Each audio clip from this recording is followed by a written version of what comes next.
નમસ્કાર મિત્રો, અગાઉ આપણે 2 ચેપ્ટર અને એની એક્સરસાઇઝ એ પૂર્ણ કરેલી છે. અત્યારે આપણે કોમ્પ્રિહેન્શનમાં એક કાવ્ય જે છે, સામાન્ય રીતે આ પ્રકારના કાવ્યો જે છે એ આપણા માટે અનસીન હોય છે. અનસીન કહીએ તો એનો અર્થ એવો થયો કે આ કાવ્યો જે છે એ આપણા અભ્યાસક્રમમાં નથી હોતા, પણ આ કાવ્યો જે છે એ આપણને પેપરની અંદર એ પૂછવામાં આવે છે કે જેની અંદર સરળ અર્થોમાં એ કાવ્ય મૂકવામાં આવેલા હોય અને એ પછી એ પ્રશ્નોત્તરી એ કરવામાં આવેલી હોય. તો તમે જોઈ શકો છો આપણા ગ્રામરની અંદર પેજ નંબર 42 પર, કે જેનો એ ફોટો અત્યારે તમને સ્ક્રીન ઉપર એ દેખાઈ રહ્યો છે. તમારા ગ્રામરમાં પેજ નંબર 42 ઉપર તમે જોશો તો કમ્પોઝિશનમાં આપણા ગ્રામરનો જે બીજો વિભાગ છે કમ્પોઝિશન, બરાબર, એમાં કોમ્પ્રિહેન્શન શબ્દનો અર્થ થાય છે અર્થ ગ્રહણ કરવો, બરાબર. તો આપણે કાવ્યને સમજીએ અને કાવ્યને સમજી લીધા પછી જે પ્રશ્નો, ખાલી જગ્યાઓ કે એ વગેરે આપણને આપવામાં આવેલું છે, આપણે એ પ્રશ્નો અને એ ખાલી જગ્યાઓ જે છે એને એ આપણે પૂર્ણ કરવાની છે. ટૂંકમાં જે પ્રશ્નો એના ઉપરથી આપણને પૂછવામાં આવેલા છે. તો મિત્રો, સૌથી પહેલાં તો આપણે જે પોએમ છે એ શું છે, શેના વિશે પોએમ એ કહે છે, એ વસ્તુને આપણે સમજીએ.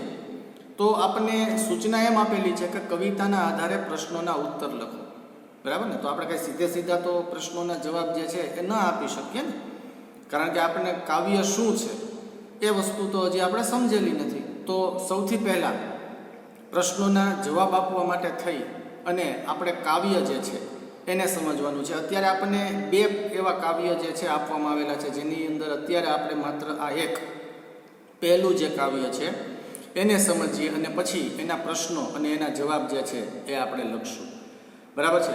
તો કોમ્પ્રિહેન્શનમાં સૌથી પહેલો ક્વેશ્ચન, કવિતાના આધારે પ્રશ્નોના ઉત્તર લખો. આપણે કાવ્યને સમજીએ, કાવ્યની અંદર એ શું વસ્તુ એ આપણને કહેવામાં આવેલી છે. How do you like to go up in a swing? Swing એટલે હિંચકો. કાવ્યની અંદર એક બાળક જે છે, કવિ એ પોતાની જાતને એક બાળ સ્વરૂપમાં, બાળકના સ્વરૂપની અંદર એ વિચારે છે. અને એક બાળક હિંચકા ખાવું, બરાબર ને. આપણે જ્યારે બગીચાની અંદર એ ફરવા માટે જઈએ છીએ, અથવા તો ઘણા લોકોએ પોતાના ઘરમાં પણ એ હિંચકો જે છે ફિટ કરેલો હોય છે. તો અહીંયા બાળક જે છે બગીચાની અંદર જ્યારે હિંચકા ખાય છે, તો એના મનની અંદર એ વાત આવે છે, પ્રશ્ન આવે છે, how do you like to go up in a swing? કે જ્યારે હિંચકો ઉપર જાય છે તો તમને કેવું લાગે છે? તમને શું અનુભવાય છે? તમે કેવી લાગણીઓ એ અનુભવો છો? Up in the air so blue, હવામાં એટલે બધે ઊંચે, જાણે કે આકાશમાં. અહીંયા up in the air so blue શબ્દનો અર્થ આકાશમાં, એટલા બધા ઊંચે. બાળક જે છે મોટા ભાગે જોરથી એ હિંચકા જે છે ખાતું હોય, પોતાનામાં જેટલી તાકાત હોય એ તાકાતનો ઉપયોગ કરી અને એ સ્વિંગ જે છે, હિંચકા જે છે એના ઉપર એ હિંચકતું હોય છે. તો એમ કહે છે કે જ્યારે તમે હિંચકો છો અને જ્યારે આ હિંચકો છે એ હવાની અંદર પહોંચે છે, તો ઉપર તરફ, આકાશ તરફ, જાણે કે એવું લાગે કે એક પગ જે છે બાળકે જમીન ઉપર જે ઠેસ મારી છે અને બીજો એનો પગ છે એ ઉપર આકાશને જાણે કે અડી જતો હોય. તો તમને કેવી લાગણી એ અનુભવાય છે? Oh, I do think it is the pleasant thing. હા, મને એવું લાગે છે, કવિ એમ વિચારે છે પોતે, કે મને એવું લાગે છે કે આ પ્લીઝન્ટેસ્ટ થિંગ છે, બરાબર. પ્લીઝન્ટ શબ્દનો અર્થ અહીંયા ખુશ કરે એવી, આનંદિત કરે. અને અહીંયા પ્લીઝન્ટેસ્ટ, સૌથી વધુ ખુશ, જેનાથી બાળક જે છે એ અત્યંત ખુશ થાય છે. હિંચકતું બાળક જે છે, તમે જોજો એના મોઢા ઉપર હાસ્ય હોય, એકદમ આનંદ, જાણે કે એને દુનિયાની બધી જ વસ્તુનો આનંદ જે છે એ આ હિંચકા ખાવામાં મળતો હોય. કંઈક એવી વસ્તુ જે છે એ બાળક જ્યારે હિંચકા ખાતું હોય છે ને એ સમયે એ આપણને લાગતું હોય છે. તો કવિ એમ કહે છે પોતે કે એને તો એવું જ લાગે છે કે આ સૌથી વધુ શ્રેષ્ઠ, સૌથી સારામાં સારી આ વસ્તુ છે એ પોતે જ્યારે હિંચકા ખાઈ રહ્યો છે. અને આ વસ્તુ ever a child can do. અને આ મજા, આ આનંદ જે છે ને એ માત્ર એક બાળક જ લઈ શકે. Ever a child can do. આવો આનંદ, હિંચકા ખાઈને મજા, હિંચકી અને આનંદ જે છે એ લેવાની એ વાત માત્ર બાળક જે છે એ જ એ આ આનંદ જે છે એ લઈ શકે છે. ત્યાર પછીના આગળના જે સ્ટાન્ઝા આપેલા છે આપણને, કાવ્ય પંક્તિઓ, એમાં આપણને કવિ એ શું કહે છે તો કે up in the air and over the wall. હવાની પણ ઉપર, હવામાં, up in the air and over the wall, દિવાલોની ઉપર એટલા બધા લાંબા અને મોટેથી બાળક જે છે એ હિંચકે છે કે જેથી કરીને બાળકને એવું લાગે છે કે પોતે દિવાલ કરતાં પણ વધારે ઊંચે એ હિંચકો જે છે એ ખાઈ શકે છે. Till I can see so wide. એટલે બધે ઊંચે સુધી બાળકને એ હિંચકો લઈને પહોંચવું છે કે જેથી કરીને એ દૂર સુધીનું, અહીંયા વાઇડ શબ્દનો અર્થ દૂર સુધીનું જે દ્રશ્ય છે એ પોતે દ્રશ્ય જોઈ શકે. પોતાની ઊંચાઈ જે છે એ એટલી બધી એ વધારે નથી, પણ એ હિંચકતા જ્યારે એકદમ ઊંચાઈ ઉપર જાય છે તો ઊંચાઈ ઉપર જતાં એ બાળક જે છે દિવાલની બીજી તરફ એ શું વસ્તુ રહેલી છે એ બીજી તરફ રહેલી વસ્તુને પણ બાળક જોઈ શકે. એટલે ઊંચે સુધી એ હિંચકે છે. શું દેખાય એને? દિવાલની પેલી તરફ, બગીચાની અંદર જ્યાં બાળક હિંચકી રહ્યો છે, આ બગીચાની દિવાલોની પહેલી તરફ, બગીચાની જે દિવાલો છે એની બીજી બાજુએ એ શું જોઈ શકે તો કે રિવર્સ એન્ડ ટ્રીઝ. સુંદર મજાની નદીઓ ત્યાં આજુબાજુમાં વહેતી એને જોવા મળે. એન્ડ ટ્રીઝ, અને વૃક્ષો કે જે બગીચાની અંદર પણ ઉગેલા છે, બગીચાની આજુબાજુમાં પણ ઉગેલા છે, અને આ દિવાલોની પાર, ટૂંકમાં આખું એ જગત, આખું વિશ્વ. બાળક એવી કલ્પના કરે છે કે પોતે હિંચકતા એટલે બધે એ ઊંચે ચડે, આસમાનમાં, આકાશને જાણે આંબી જાય એવી વાત હોય ત્યારે ત્યાંથી બધી જ નદીઓ અને બધા જ વૃક્ષો એ પોતે જોઈ શકે. And cattle and all. અને કેટલ શબ્દનો અર્થ અહીંયા ધણ, પશુઓના જે ધણ છે, ગાયો કે બકરા અથવા તો ભેંસ, આવી બધી પ્રાણીઓની જે સૃષ્ટિ કે જે ચારો ચરી રહી છે જમીન ઉપર, એને બાળક ઉપરથી જોઈ શકે. ઓવર ધ કન્ટ્રી સાઈડ એટલે ગ્રામ્ય વિસ્તારની ઉપરથી. નાનું એ પોતાનું જે ગામ છે, નાનું પોતાનું જે શહેર છે, એ શહેરની આસપાસમાં રહેલી નદીઓને પોતે જોઈ શકે છે, શહેરની આસપાસ રહેલા વૃક્ષોને પોતે જોઈ શકે છે, એની આજુબાજુમાં જે ધણ પશુઓના રહે છે એને જોઈ શકે છે. એન્ડ ઓલ, અને બધી જ વસ્તુઓ, જેટલી વસ્તુઓ એની આસપાસમાં છે, જેટલી વસ્તુઓ એની આજુબાજુમાં છે, આ બધી જ વસ્તુઓને આ બાળક જે છે એ જોઈ શકે છે. Till I look down on the garden green. બાળકને એવી પણ ઈચ્છા છે કે પોતે સાથે જ્યારે નીચે જોવે તો એને આ લીલોછમ બગીચો કે જે બગીચાની અંદર એ પોતે હિંચકે છે એ બગીચાને પણ જોઈ શકે. Down on the roof so brown. અને સાથે રૂફ એટલે છત, મકાનોની ઉપર જે છાપરા નાખેલા હોય, બરાબર ને, મકાનોને ગરમીથી કે વરસાદથી કે ઠંડીથી બચાવવા માટે થઈ અને જે ઉપર આવરણ નાખેલું છે, છાપરા, રૂફ શબ્દનો અર્થ અહીંયા છાપરું જે દેખાય એ પણ એને પોતે એ દેખાય છે. Up in the air I go flying again. અને ફરી પાછો બાળક જે છે એ આકાશમાં, હવામાં એ ઉડે છે. Up in the air and down. અને એક હિંચકો આવતા, જ્યારે હિંચકો ઉપર જાય છે તો સ્વાભાવિક વસ્તુ છે કે હિંચકો પાછો પણ આવે છે. તો હિંચકા આવી રીતે અપ એન્ડ ડાઉન એ સતત થયા કરે છે, ઉપર અને નીચે એમ બાળક જે છે એ હિંચકા ઉપર એ હિંચકી રહ્યો છે. હવે મિત્રો, આ આપણે જે કાવ્ય સમજીએ આ કાવ્ય ઉપરથી આપણને કેટલાક ક્વેશ્ચન્સ જે છે એ અહીંયા આપવામાં આવેલા છે. આપણે આ ક્વેશ્ચન્સ જે છે શું છે એ ક્વેશ્ચન્સને એ અહીંયા એ સમજીએ તો મેં એના જવાબ જે છે એ પણ લખી અને રાખેલા છે. બરાબર છે. આપણે દરેક ક્વેશ્ચન્સને સમજીએ અને સાથે સાથે એના અંદર જે જવાબ આવે છે એ જવાબને પણ આપણે સાથે જ એ લખતા રહીશું. એટલે તમારી ગ્રામર બુક અને પેન આ બંને વસ્તુ એ તમે સાથે રાખો. અહીંયા સ્ક્રીન ઉપરથી આપણે પ્રશ્ન સમજતા જઈએ અને એ પ્રશ્ન જે છે એના શું જવાબો છે એને સમજતા જઈએ.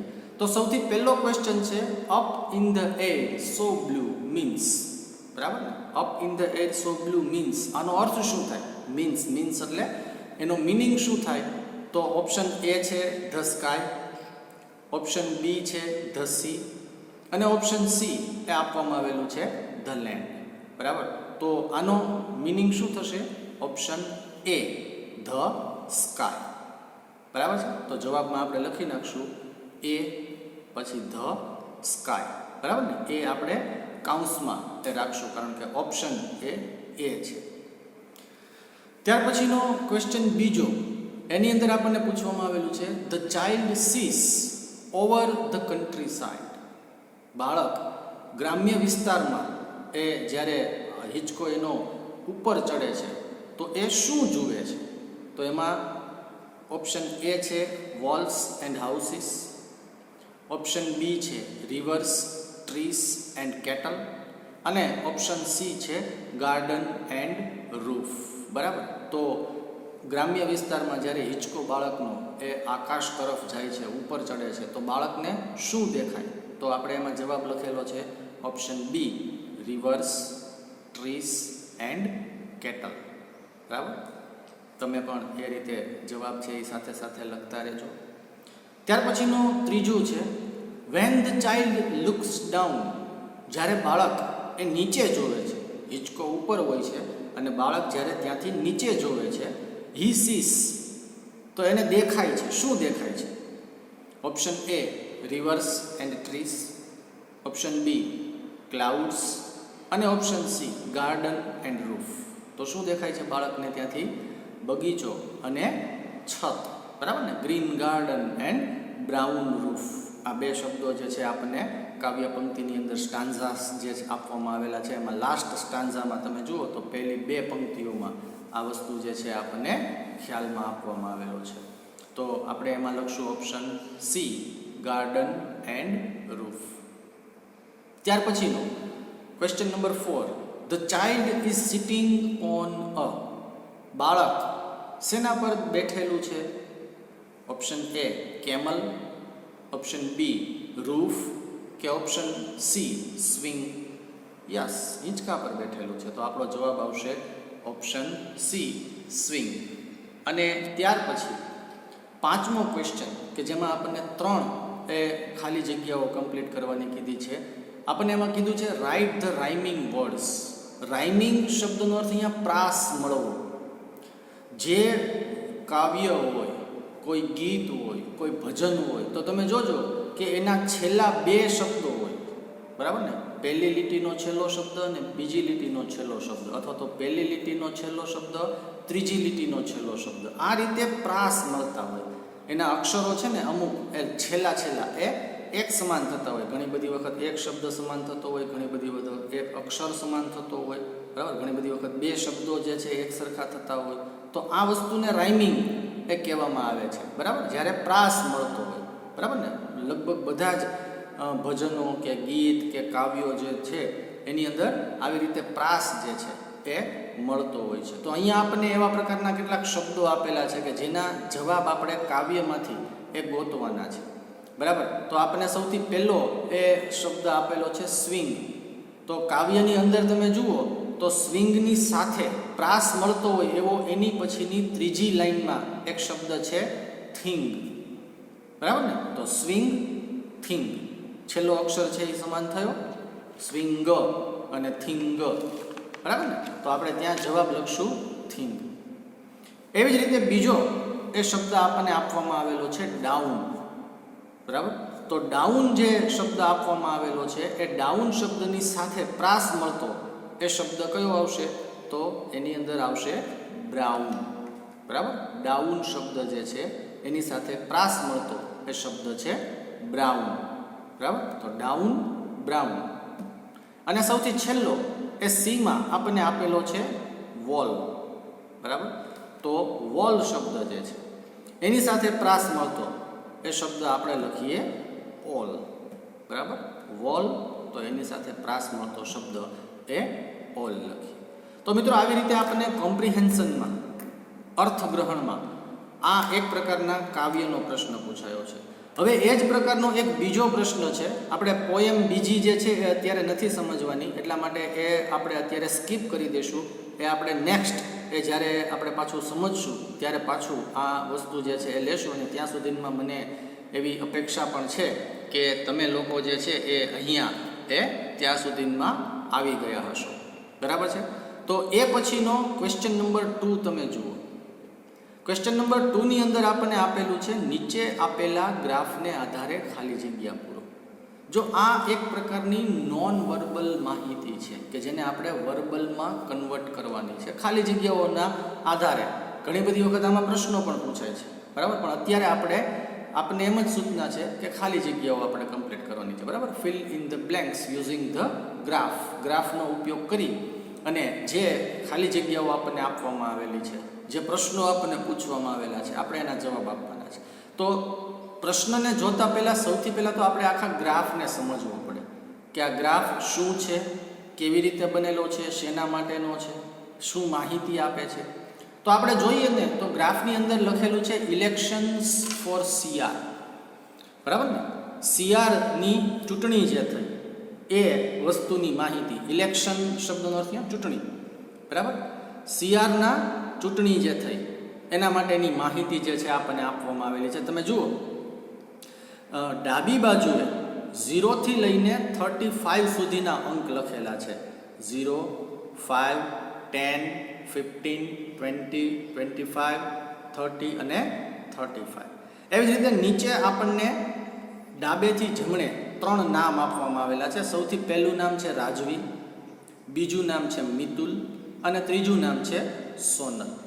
બરાબર, હવે કોનો ગ્રાફ કેટલે સુધી આપવામાં આવેલો છે એ વસ્તુ એ સૂચવે છે કે કોને કેટલા મત મળેલા છે. સીઆરની ચૂંટણી થાય તો બધા વિદ્યાર્થીઓ જે ઉમેદવાર સીઆરની ચૂંટણીમાં ઊભા રહ્યા હોય એને મત આપતા હોય. બરાબર ને, તો કોને કેટલા મત જે છે એ પ્રાપ્ત થયા છે એની એ ગણતરી એ આપવામાં આવેલી છે. તમે જુઓ તો રાજવી છે એનો ગ્રાફ 15 સુધી પહોંચે છે, એટલે એનો અર્થ એવો થયો કે રાજવીને 15 મત મળેલા છે. મિતુલનો ગ્રાફ 30 સુધી પહોંચે છે. મિતુલનો જે ગ્રાફ છે એ ગ્રાફ 30 સુધી પહોંચે છે, એટલે એનો અર્થ એવો થયો કે મિતુલને 30 વોટ એ પ્રાપ્ત થયેલા છે. જ્યારે સોનલનો જે ગ્રાફ છે એ સોનલનો ગ્રાફ 10 સુધી પહોંચે છે, એટલે કે એનો અર્થ એવો થયો કે સોનલ જે છે એને 10 એ વોટ આ ચૂંટણીની અંદર એ પ્રાપ્ત થયા છે.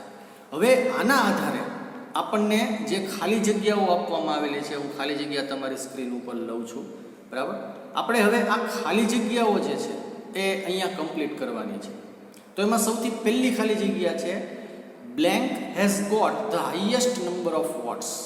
બરાબર ને, સૌથી વધુ મત એ કોને મળેલા છે? તો આપણે ગ્રાફની અંદર જોશું. બરાબર, તો હાઈએસ્ટ વોટ જે છે એ કોને પ્રાપ્ત થયા છે? મિતુલને. તો એનો અર્થ એવો થયો કે ખાલી જગ્યાની અંદર આપણે આન્સર તરીકે મિતુલ એ લખવાનું રહેશે. બરાબર છે. ત્યાર પછી બીજું, Sonal has got as many votes as Mitul, true or false? વાક્ય સાચું છે કે ખોટું? તો વાક્યની અંદર એવું કહેવામાં આવેલું છે કે Sonal has got as many votes as Mitul. સોનલને મિતુલ જેટલા જ મત પ્રાપ્ત થયા છે. બરાબર, થયા છે. સોનલને કેટલા મત પ્રાપ્ત થયા છે? 10, જ્યારે મિતુલને 30. બરાબર, તો એનો અર્થ એવો થયો કે સોનલ અને મિતુલના મત એક સરખા નથી. બરાબર, બંનેને એક સરખા મત પ્રાપ્ત થયા છે? નથી થયા. તો એનો અર્થ એવો થયો કે આ સેન્ટેન્સ જે છે એ ફોલ્સ છે. બરાબર, આ સેન્ટેન્સ જે છે એ ખોટું છે. તો ત્યાં આપણે ફોલ્સ એવું લખશું. ત્રીજું, blank has got the lowest number of votes. સૌથી ઓછામાં ઓછા મત કોને મળેલા છે, કોને પ્રાપ્ત થયા છે, બરાબર. તો ત્યાં આપણો આન્સર આવશે સોનલ, કારણ કે સોનલ જે છે એને માત્ર 10 વોટ જે છે એ પ્રાપ્ત થયા છે. મિતુલને 30 વોટ પ્રાપ્ત થયા છે અને રાજવી જે છે એને 15 વોટ પ્રાપ્ત થયા છે, બરાબર. તો ત્રીજી ખાલી જગ્યાની અંદર આપણો આન્સર આવશે સોનલ. ત્યાર પછીનું છે Rajvi has got much more votes than Sonal, બરાબર. રાજવીને સોનલ કરતાં મચ કે મોર, જો જ્યારે કોઈ વસ્તુને ગણી શકીએ, બરાબર, તો એના માટે મોર શબ્દનો ઉપયોગ કરશું, અને ન ગણી શકાય એવી હોય તો આપણે મચનો ઉપયોગ કરશું, બરાબર ને. તો અહીંયા Rajvi has got more votes than Sonal. Much vote નહીં આવે, બરાબર ને. મચ વોટ શબ્દ જવાબમાં અહીંયા નહીં આવે. આપણે અહીંયા મોર, ના કરતાં વધારે. Rajvi has got more votes than Sonal. બીજી એક રીતે જોઈએ તો આ વાક્ય રચના જે છે એ આપણે ડિગ્રી સમજેલા છીએ ને, કમ્પેરેટિવ ડિગ્રીની. તો એની અંદર જ્યારે વિશેષણ જે હોય છે, બરાબર, ના કરતાં વધુ એવું આપણે જ્યારે દર્શાવવાનું થાય ત્યારે આપણે ત્યાં મોર શબ્દ જે છે એનો એ યુઝ કરશું. તો ત્યાં આપણો જવાબ જે છે એ મોર એવો આવશે, મચ એવો જવાબ નહીં આવે. ત્યાર પછીનો પાંચમો જે છે, how many votes has Mitul got, બરાબર. પાંચમો અને ખાલી છેલ્લો જવાબ જે છે, how many votes has Mitul got. તો મિતુલને કેટલા વોટ્સ જે છે, મત જે છે એ મળેલા છે. તો આપણે ત્યાં લખીએ મિતુલને 30 વોટ મળેલા છે, એટલે આપણો જવાબ આવશે 30 વોટ્સ. આખા વાક્યમાં પણ જવાબ લખી શકીએ આપણે, મિતુલ હેઝ ગોટ 30 વોટ્સ, બરાબર. એ પ્રમાણે પણ જવાબ લખી શકીએ. અહીંયા તમારી સામે જે રીતે જવાબ આપેલો છે એ પ્રમાણે પણ તમે એનો આન્સર જે છે એ લખી શકો છો, બરાબર છે.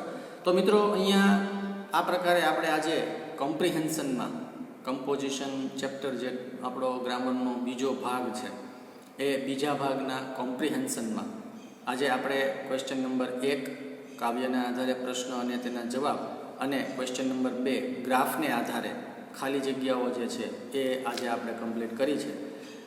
નેક્સ્ટ લેક્ચરની અંદર જ્યારે આપણે પાછા એ ભેગા થઈશું તો એ સમયે આપણે ક્વેશ્ચન નંબર 3 કે જેની અંદર આપણને એક સ્ટોરી આપેલી છે અને એના ઉપરથી ક્વેશ્ચન આન્સર એ કીધેલા છે, તો આપણે એ સ્ટોરી અને એના ક્વેશ્ચન આન્સર જે છે એને સમજીશું. અને એ પછી એક આપણને પેરેગ્રાફ આપેલો છે, બરાબર. ક્વેશ્ચન નંબર 4માં આપણને લખેલું છે પરિચ્છેદ વાંચીને પ્રશ્નના ઉત્તર લખો. તો એમાં આપણે પેરેગ્રાફ જે છે એ સમજીશું અને ત્યારબાદ એના એક ક્વેશ્ચન આન્સર જે છે એ આપણે એમાં કમ્પ્લીટ કરીશું. તો અત્યારે આપણે આ 2 ક્વેશ્ચન્સ જે છે એ કમ્પ્લીટ કર્યા છે. અને બીજું કે હોમવર્કની અંદર આપણે જે કોમ્પ્રિહેન્શન સ્ટાર્ટ થાય છે એ પહેલાંનો, એટલે કે આપણા ગ્રામરનો સૌથી લાસ્ટ ટોપિક 9મો લેટ્સ લર્ન જે આપવામાં આવેલું છે.